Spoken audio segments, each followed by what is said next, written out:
আলহামদুলিল্লাহ, আল্লাহ পাকের কাছে লাখ লাখ শুক্রিয়া। উনি আজকে আরেকটা ভালো কাজ করার জন্য তৌফিক দান করলো। আজকে আমরা মসজিদে ইফতার পাঠাবো, এজন্য এখানে বিরিয়ানি রান্না করছি মাটির চুলাতে।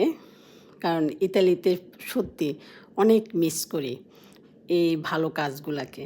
ইতালিতে আমরা অনেক টাকা ইনকাম করি, কিন্তু ওইখানে ইচ্ছে করলেও কোনো অসহায় লোককে খাওয়াতে পারি না, কোনো মসজিদে মনের মতন করে ইফতার দিতে পারি না। মাঝে মাঝে মসজিদে দিতে পারি, কিন্তু মনের মতন করে আত্মীয় স্বজন তার পাই না, খাওয়াতেও পারি না।